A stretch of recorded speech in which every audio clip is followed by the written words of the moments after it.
warahmatullahi wabarakatuh. Selamat siang, salam sejahtera untuk kita semua.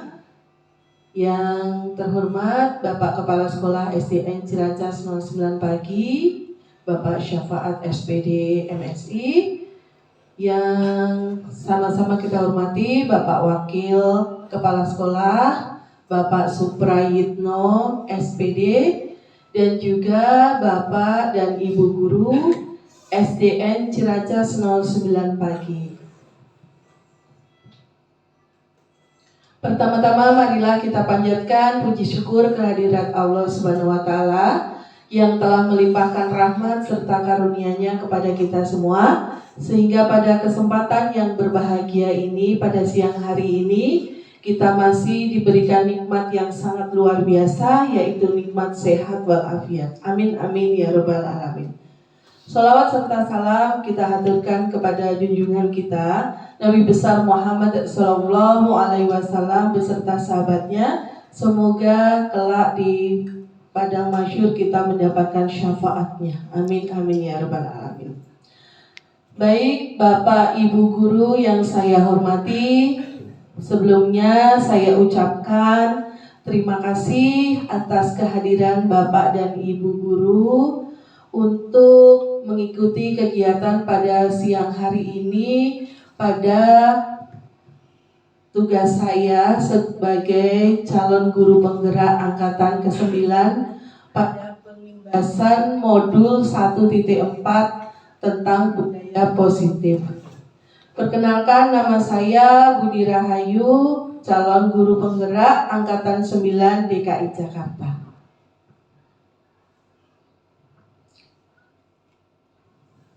Baik Bapak Ibu Guru, untuk memulai kegiatan pada siang hari ini, marilah sama-sama kita membuka acara ini dengan bacaan basmalah untuk yang beragama Islam. Bagi yang beragama lain, membaca doa sesuai keyakinannya masing-masing. Bismillahirrahmanirrahim. Terima kasih. Semoga dengan membaca doa kita pada kegiatan hari ini mendapatkan kelancaran. Amin. Baiklah Bapak Ibu Guru, kita mulai saja pada presentasi kegiatan hari ini, yaitu tentang pengimbasan modul 1.4 tentang budaya positif. Yang pertama adalah kesepakatan. Kesepakatan yang pertama, seluruh peserta memiliki kesempatan untuk berpendapat. Yang kedua, berpikiran terbuka dan saling menghormati. Yang ketiga, jika ada satu peserta berbicara, maka peserta yang lain mendengarkan. Kemudian yang keempat, berpendapat setelah dipersilahkan. Kelima, berpartisipasi penuh. Dan yang keenam, mengikuti sesi webinar dengan perasaan gembira. Sudah siap Bapak Ibu Guru? Siap. Semangatnya dong. Coba tepuk 1, tepuk 2, tepuk 3. Mantap, terima kasih. Tepuk tangan untuk kita semuanya. Kembali. Ya, walaupun siang hari kita harus tetap semangat. Pertanyaan pemantik, apakah Anda setuju dengan pernyataan ini? Yang pertama, hukuman dalam mendisiplinkan anak. Yang kedua, pemberian hukuman dengan hal positif seperti membaca atau membersihkan halaman sekolah dapat meningkatkan disiplin anak. Yang ketiga, memberikan penghargaan dapat meningkatkan motivasi belajar anak. Eksplorasi konsep. Yang pertama, perubahan paradigma stimulus respon lawan teori kontrol. Yang kedua, keyakinan kelas, hukuman dan penghargaan. Yang ketiga, arti disiplin dan 3 perilaku motivasi manusia. Yang keempat, kebutuhan dasar manusia, posisi kontrol, segitiga restitusi. Perubahan paradigma, kegiatan kepalan tangan ya, ada ya gambar kepalan tangan. Ada A dan B, Anda dan teman Anda. Sobeklah secari kertas kecil, tuliskan benda atau sesuatu yang sangat berharga untuk Anda. Letakkan di salah satu tangan Anda dan genggam benda atau sesuatu tersebut dengan segala daya. Buatlah sebuah kepalan. Teman Anda yang B akan mencoba dengan sekuat tenaga dengan berbagai cara untuk meminta Anda memberikan benda tersebut. Apa yang terjadi? Perubahan paradigma teori kontrol, ilusi kontrol. Psikiater dan pendidik Dr. William Glasser dalam kontrol teori yang kemudian hari berkembang dan dinamakan choice theory meluruskan beberapa miskonsepsi tentang makna kontrol. Yang pertama, ilusi guru mengontrol murid. Yang kedua, ilusi bahwa kritik dan membuat orang merasa bersalah dapat menguatkan karakter. Yang ketiga, ilusi bahwa semua penguatan positif efektif dan bermanfaat. Yang keempat, ilusi bahwa orang dewasa memiliki hak untuk memaksa. Perubahan paradigma stimulus respon teori kontrol. Bisakah kita mengontrol seseorang? Stimulus respon dan teori kontrol. Salah satunya, kita mencoba mengubah orang agar berpandangan sama dengan kita. Kemudian teori kontrolnya, kita berusaha memahami pandangan orang lain tentang dunia. Yang kedua, perilaku buruk dilihat sebagai suatu kesalahan. Kemudian teori kontrolnya, semua perilaku memiliki tujuan. Stimulus respon selanjutnya, orang lain bisa mengontrol saya. Teori kontrolnya, hanya Anda yang bisa mengontrol diri Anda. Saya bisa mengontrol orang lain. Anda tidak bisa mengontrol orang lain. Pemaksaan ada pada saat bujukan gagal.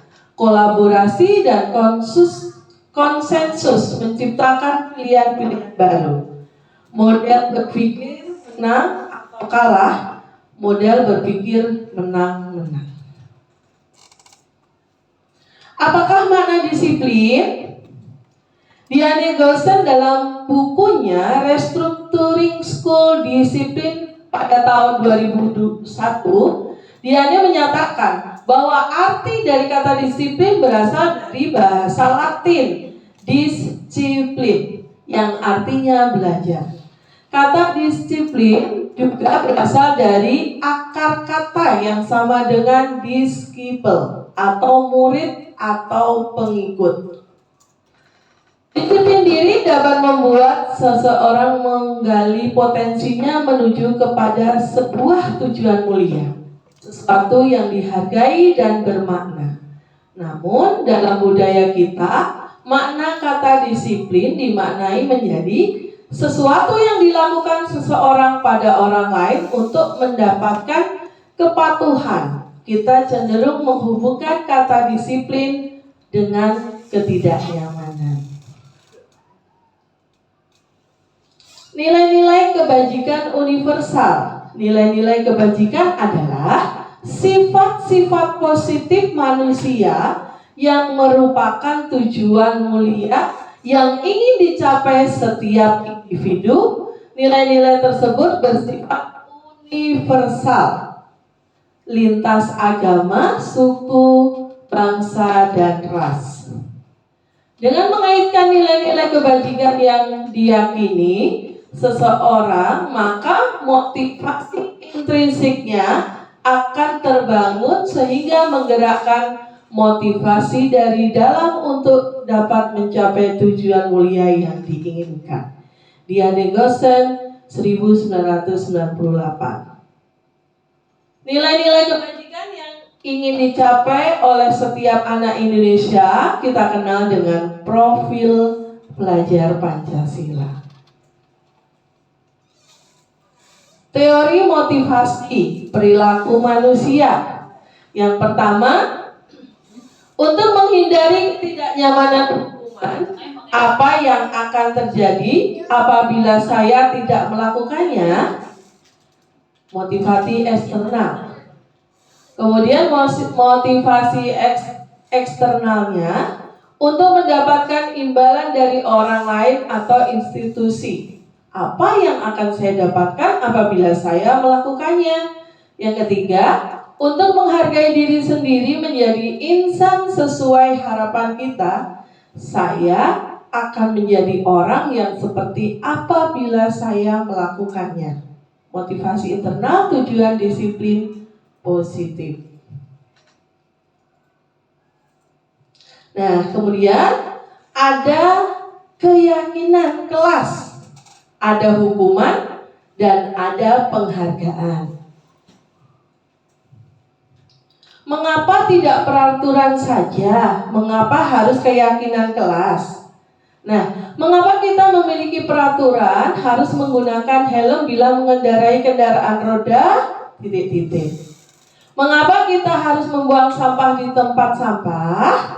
Mengapa kita memiliki peraturan harus datang tepat waktu pada saat mengikuti pelatihan? Untuk mendukung motivasi intrisi, kembali ke nilai-nilai keyakinan-keyakinan lebih menggerakkan seseorang dibandingkan mengikuti serangkaian peraturan-peraturan.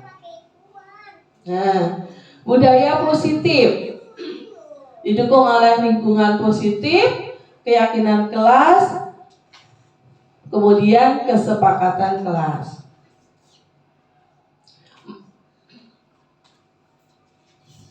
Mana yang merupakan keyakinan kelas? Ada di sebelah kiri dan kanan. Kalau yang hijau ini kesepakatan kelas. Datang tepat waktu, mengucapkan salam, menjaga kebersihan sekolah. Nah ini. Kemudian yang sebelah kanan kesepakatan kelas. Kami guru dan murid yang saling menyayangi. Kami murid yang semangat belajar. Kami murid yang peduli dengan teman-teman. Nah itu. Mana yang merupakan keyakinan kelas? Yang kanan apa yang kiri Bapak Ibu guru?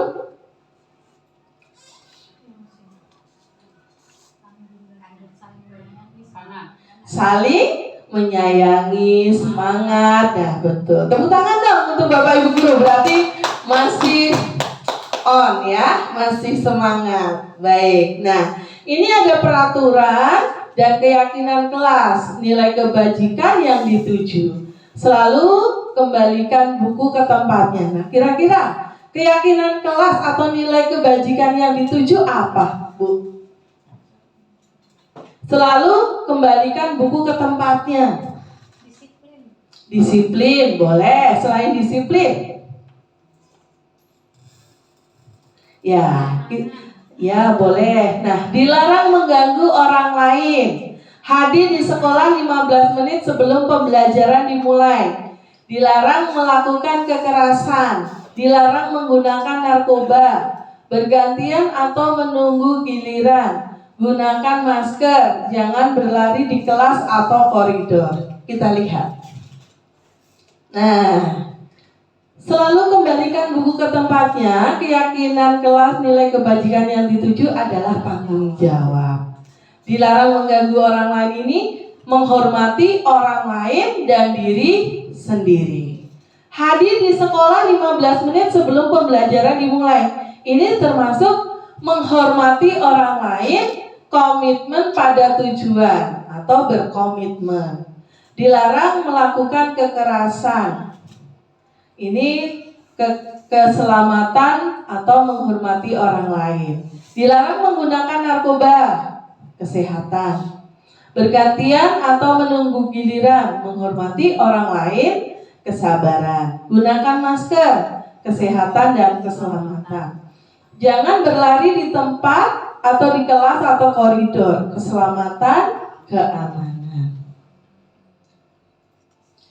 Dihukum oleh penghargaan. Nah, di sini yang pertama, pengaruh jangka panjang dan jangka pendek. Yang kedua, penghargaan tidak efektif. Yang ketiga, penghargaan merusak hubungan. Nah, pengaruh jangka panjang dan jangka pendek, jika kita menggunakan penghargaan lagi dan lagi, maka orang tersebut akan bergantung pada penghargaan yang diberikan serta kehilangan motivasi dari dalam. Penghargaan tidak efektif jika kita memberikan seseorang suatu penghargaan untuk melakukan sesuatu, maka kita harus terus-menerus memberikan penghargaan itu jika kita ingin orang tersebut meneruskan perilaku yang kita inginkan.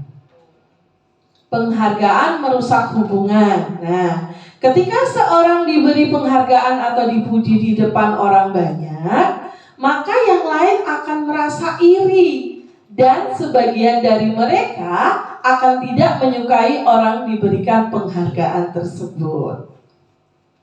Kemudian dihukum oleh penghargaan. Yang keempat, penghargaan mengurangi ketepatan. Yang kelima, penghargaan menurunkan kualitas. Yang keenam, penghargaan mengurangi motivasi intrinsik.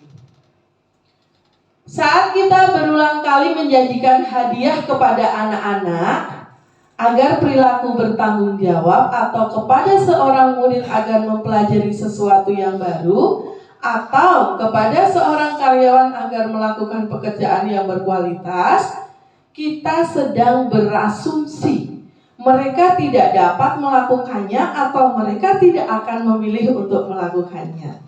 Al-Fikon. Nah, tindakan guru. Nah, ada hukuman atau sanksi konsekuensi. Misalnya, mencatat 100 kali di dalam buku kalimat saya tidak akan terlambat lagi karena terlambat ke sekolah. Nah, kira-kira hukuman atau sanksi konsekuensinya apa? Kita lihat. Nah, hukuman. Nah, misalnya lari mengelilingi lapangan basket 2 kali karena terlambat hadir di sekolah. Hukuman. Murid diminta untuk push up untuk 15 kali karena tidak menggunakan masker ke sekolah. Ini mungkin pada waktu zaman masih pandemi ya. Menggantikan kertas tugas teman-teman telah dicoret-coret. Ini konsekuensinya ya. Kalau kita merusak atau mencoret-coret punya teman. Membersihkan tumpahan air di meja tulis karena tersenggol pada saat belajar. Ini juga sanksi konsekuensi. Murid disuruh untuk mengenakan sepatu seharian di sekolah karena tidak menggunakan sepatu hitam.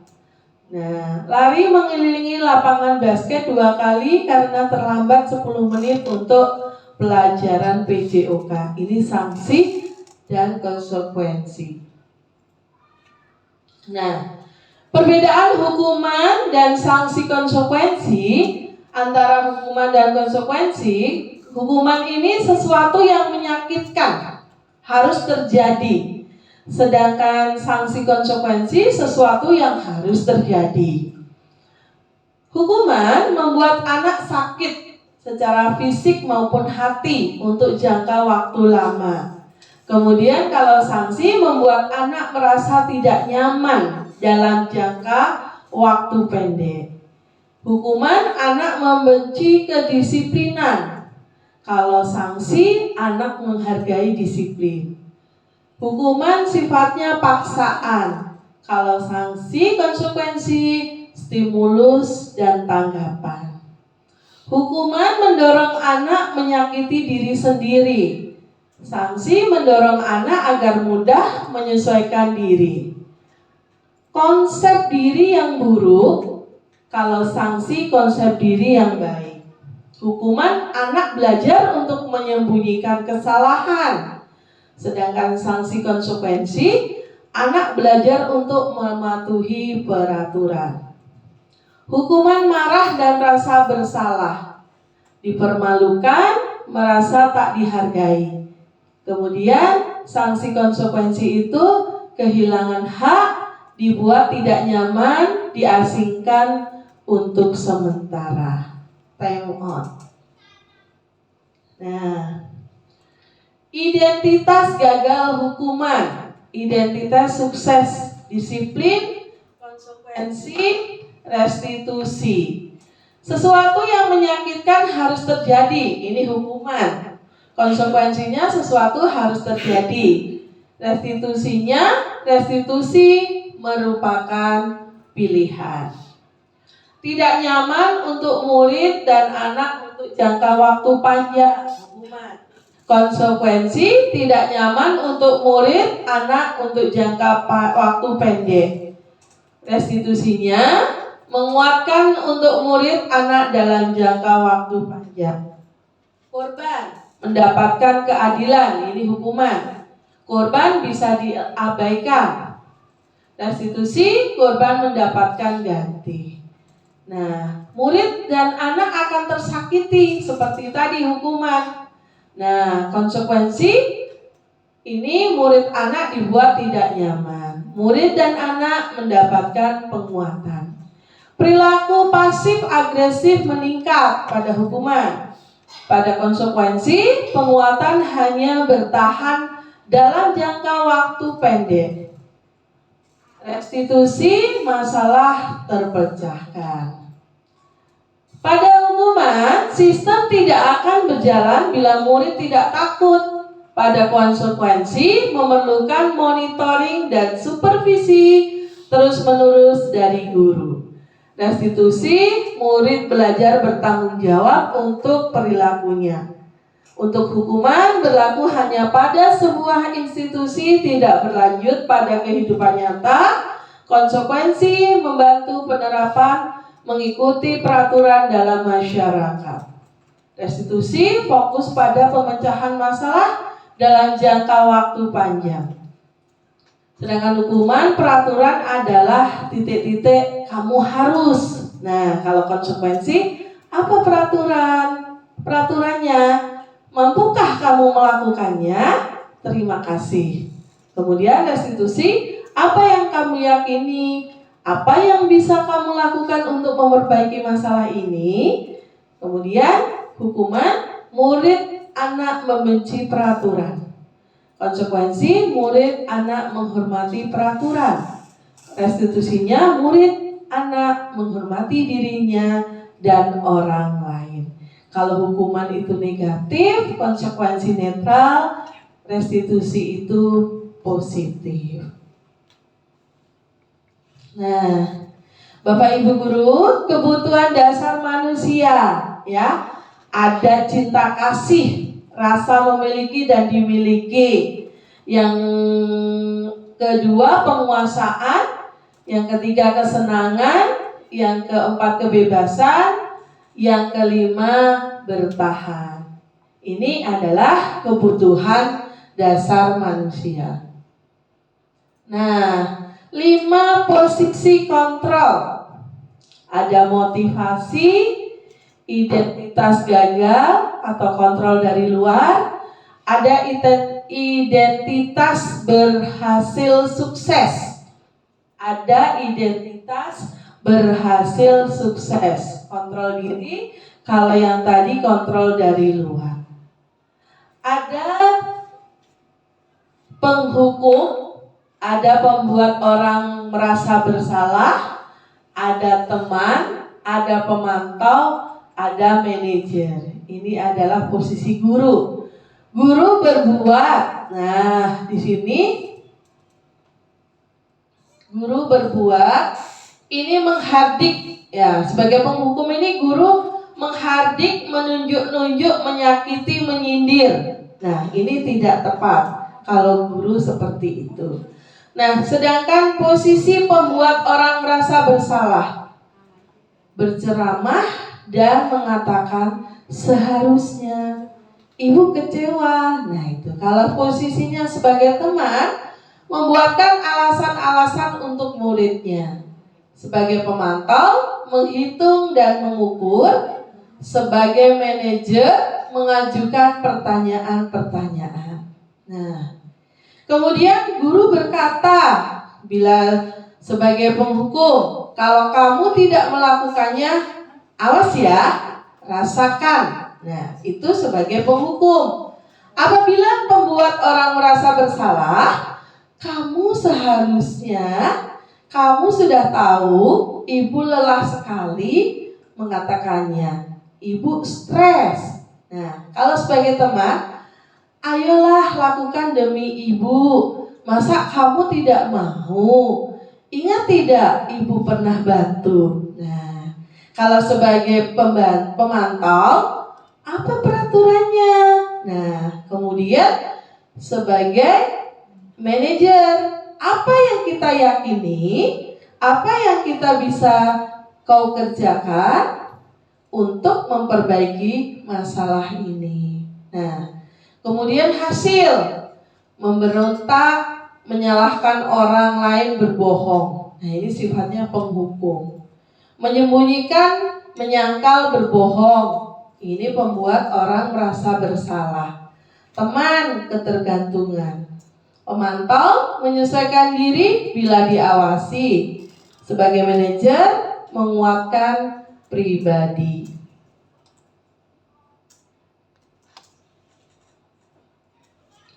Kaitan dengan dunia berkualitas. Murid meletakkan guru di luar dunia berkualitas. Murid meletakkan guru di dalam dunia berkualitas. Kemudian sebagai teman, murid meletakkan guru sebagai orang yang sangat penting di dunia berkualitas. Sebagai pemantau, murid meletakkan guru, peraturan, dan hukum di dunia berkualitas. Sebagai manajer, murid meletakkan dirinya sebagai individu yang positif dalam dunia berkualitas. Murid berkata, sebagai penghukum, biarkan saja, nanti juga marah-marah lagi. Kemudian, sebagai pembuat orang merasa bersalah, maafkan saya.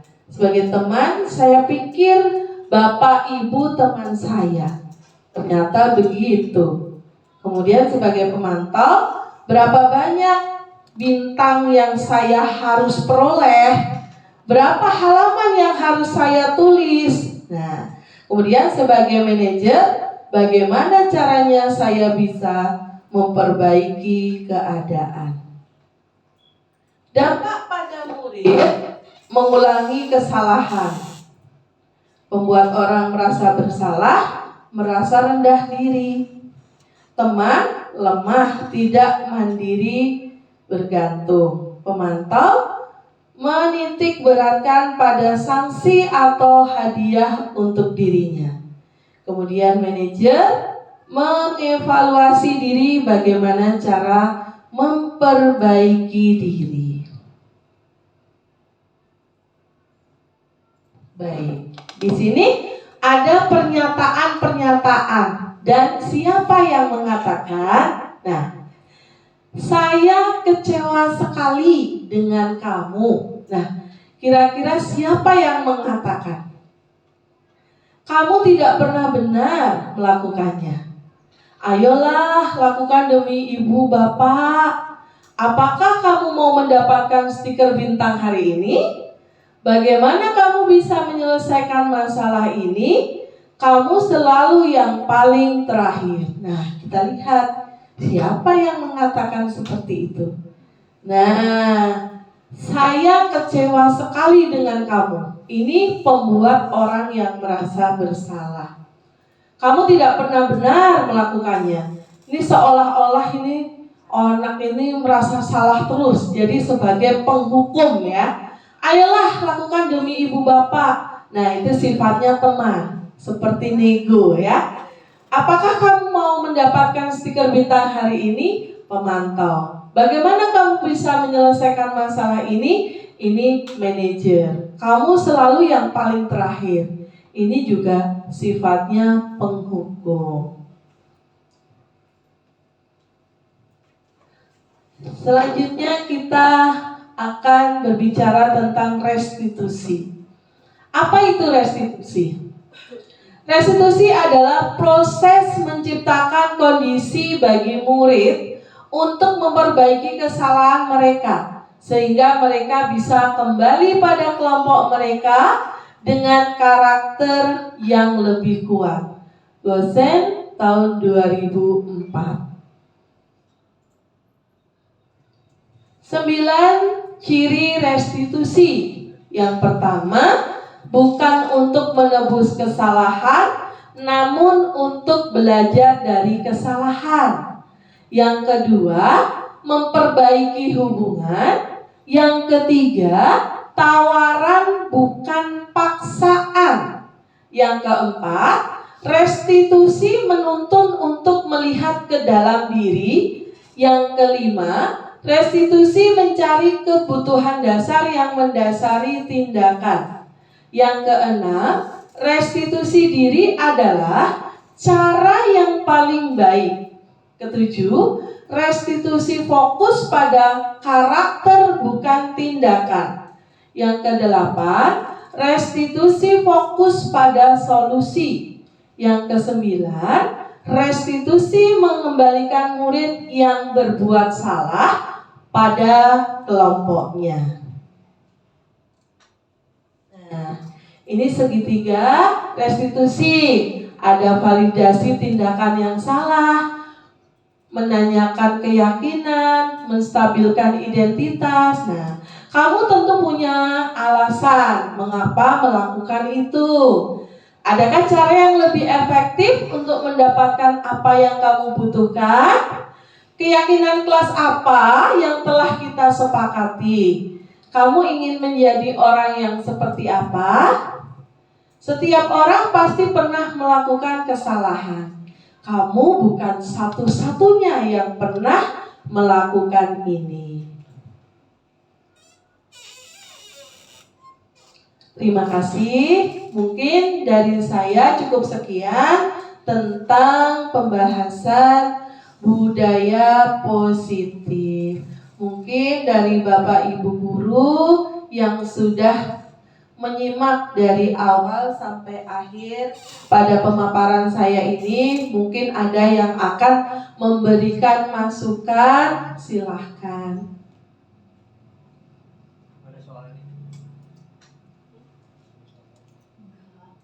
Budian mungkin mau memberikan penguatan untuk pengimbasan modul 1.4 budaya positif, silahkan. Ya, ke depan.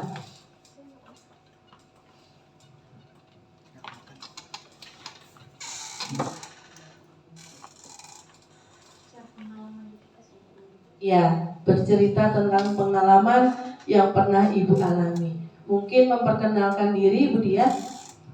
Ya. Baik, terima kasih Bu Budi dan rekan-rekan semuanya atas kesempatan yang diberikan. Mungkin sedikit pengalaman Bu Budi ya tentang budaya positif. Alhamdulillah sebetulnya kalau untuk tadi ada hukuman, ada konsekuensi ya. Memang paling susah banget nih kita sebagai guru itu untuk nggak berikan hukuman pada siswa, betul nggak? Siapa di sini yang masih hukuman? Saya juga masih suka gitu, karena mungkin kita berpikirnya itu akan lebih efektif ketika kita memberikan hukuman kepada siswa. Tapi ternyata setelah tadi Bu Budi memaparkan itu kurang tepat ya. Jadi ada yang namanya konsekuensi atau sanksi. Dan yang saya pahami di sini, kalau hukuman itu memang anak melakukan apa, kita kasih hukuman tidak sesuai dengan kesalahan yang dia perbuat. Tapi kalau sanksi atau konsekuensi itu disesuaikan dengan kesalahan sama peraturan kesalahan yang mereka perbuat. Contoh, tadi ada di situ suruh lari keliling lapangan karena dia telat memasuki pelajaran PJOK ya, telat berapa menit gitu. Terus suruh mengitari lapangan. Mungkin kita berpikirnya itu adalah hukuman, tapi ternyata itu adalah konsekuensi karena kesalahan yang mereka buat itu sesuai dengan sanksi yang mereka dapat sesuai dengan kesalahan yang mereka buat gitu. Kalau mungkin konteksnya bukan di pelajaran PJOK itu menjadi hukuman, tapi karena ini konteksnya di pelajaran PJOK, oh ternyata itu adalah sanksi untuk dia gitu. Jadi ketika kita memberikan sanksi atau konsekuensi memang harus ya Bu Budi disesuaikan dengan kesalahan yang anak perbuat. Kayak tadi dia menumpahkan minuman, sanksinya apa? Ya harus mengelak atau membersihkan. Atau menumpahkan minuman teman, berarti sanksinya harus menggantikan minuman yang dia tumpahkan, gitu kan ya. Nah, jadi yang saya dapat di sini adalah bagaimana caranya kita bisa mengurangi hukuman kepada siswa. Satu lagi dengan penghargaan, Bu Budi. Penghargaan di sini bagi saya ya, mungkin dari awal-awal itu, setiap anak dikasih penghargaan gitu.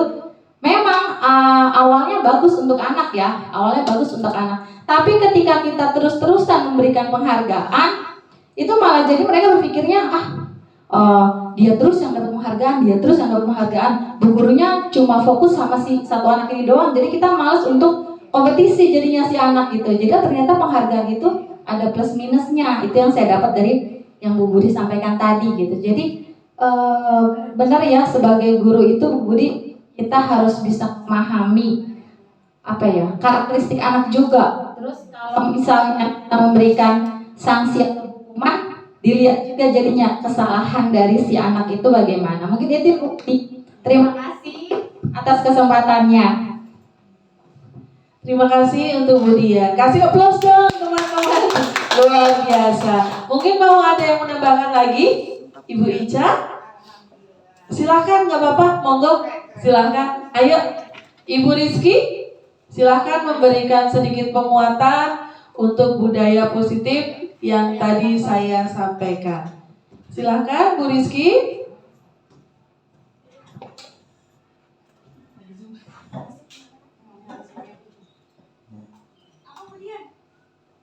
Keyakinan kelas, Bu, Bu.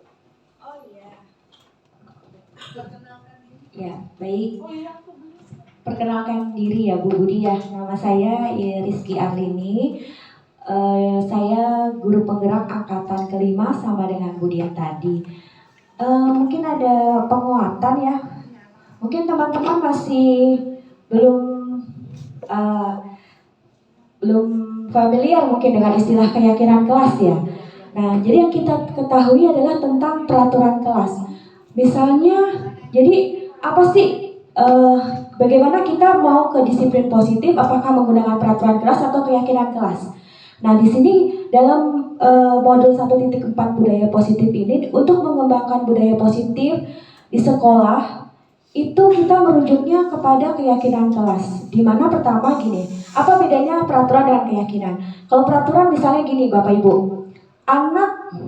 coba anak-anak peraturan apa yang mau anak-anak buat misalnya? Bu, dilarang buang sampah sembarangan, itu peraturan ya Bu ya.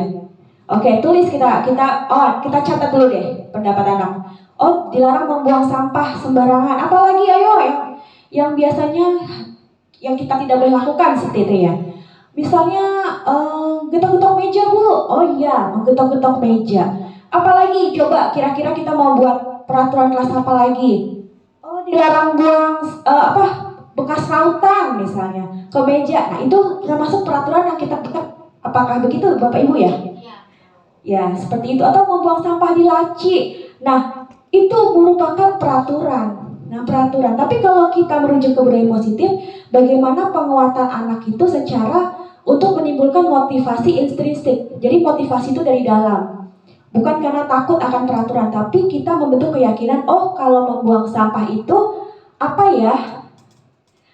keyakinan kelasnya kita harus seperti apa. Membuang sampah, misalnya membuang sampah atau kelas menjadi kotor, kira-kira keyakinan kelasnya akan terbentuk apa?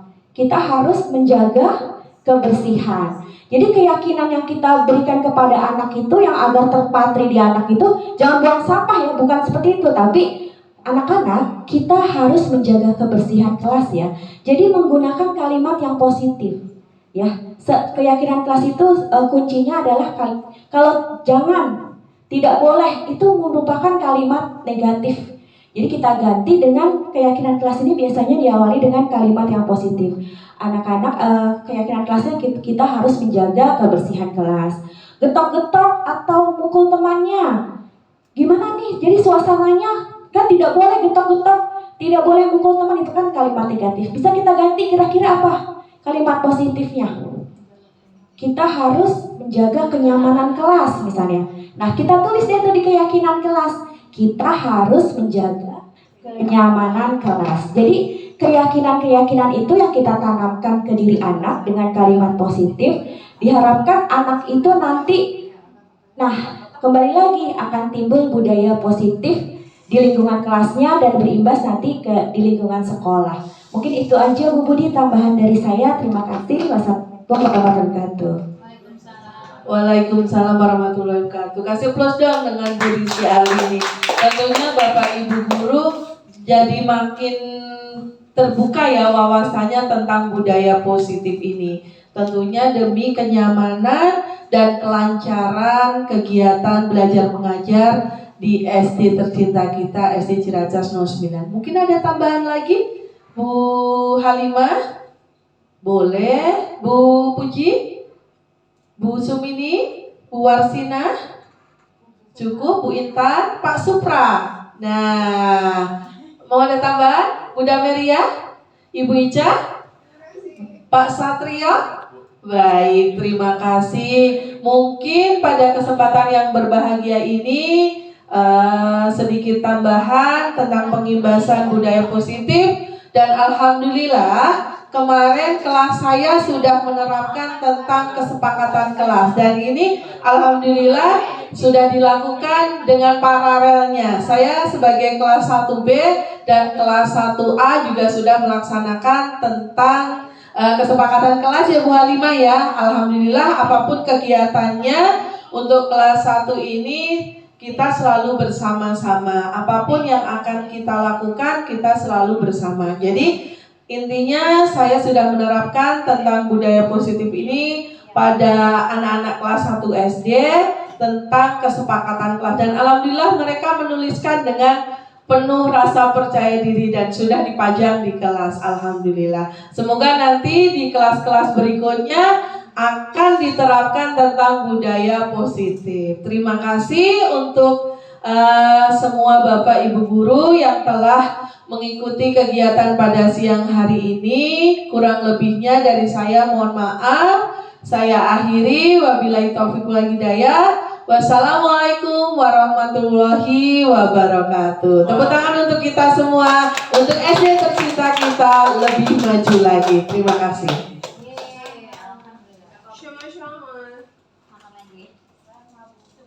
Sudah dimatikan? Sudah.